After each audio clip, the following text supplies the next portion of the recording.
আজকে আমার জামাই কইলো কি উনি নাকি আজকে আমার শর্টকাটে রান্না করে দেখাবে কিভাবে শর্টকাটে রান্না করতে হয়। সেজন্য আমার কতগুলো পেঁয়াজ কাটাকাটি করে নিতে কইলো, তো আমি কেটে নিলাম।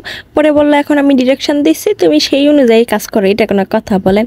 একবার উনি বললো যে উনি আজকে রান্না করে খাওয়াইবো, সেই খুশিতে তো আমি নাচতেছিলাম। পরে যখন বলে যে আমি ডিরেকশন দেবো, তুমি সেই অনুযায়ী কাজ করবা, তাহলে তো মনে করো আমি রান্না করতে পারি। পরে বলে যে না, তোমার অনেক বেশি সময় লাগে, আজকে আমি তোমাকে শর্টকাটে রান্না করা শিখাবো। তো চলেন আপনাদের সাথে একটুখানি রেসিপিটা আগে শেয়ার করি। প্রথমে কতগুলো পেঁয়াজ কুচি দিয়ে দিছিলাম, তারপরে দিয়ে দিছিলাম কতগুলো চিংড়ি মাছ, এর মধ্যে দিয়ে দিছিলাম একটুখানি সয়াবিন তেল, লবণের গুঁড়া, হলুদের গুঁড়া আর অনেকগুলো মরিচের গুঁড়া।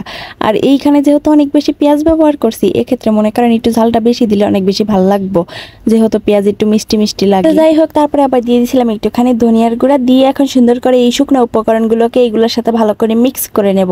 এই কাজটা যদি হাত দিয়ে করেন তাহলে তো মনে করেন রেসিপিটা আরও বেশি টেস্ট হইব, কারণ বাঙালির হাতে যে কি ঝাঁজ থাকে সে কেবলমাত্র বাঙালি জানে, আর কেউ জানে না।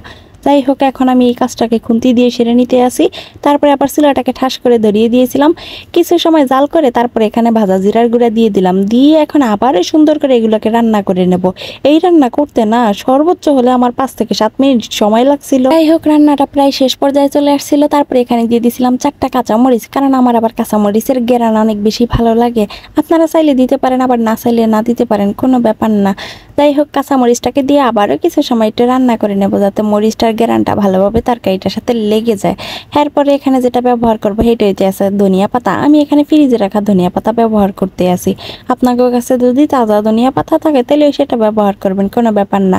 ধনিয়া পাতাটাকে দিয়ে সুন্দর করে চম্পক স্টাইলে মিক্স করে দিলাম একদম সবগুলোর সাথে। কথা কইতে কইতে তো আমার রান্না করা পুরাই কমপ্লিট হয়ে গেছে, কিন্তু আমার সাহেব তো আমার পাশে বসে আমাকে ডিরেকশন দিতে আসলে, এরপর এটা করে, ওর পর ওটা করে। ওনার কথা শুনে শুনে আজকে আমি রান্নাটাকে কমপ্লিট করে ফেললাম। আমার এই রেসিপিটা আপনাদের কাছে কেমন লাগলো কমেন্টে কিন্তু জানাইবেন না। আসলেই কিন্তু শর্টকাটে রেসিপিটা হয়ে গেছে। আল্লাহ হাফেজ।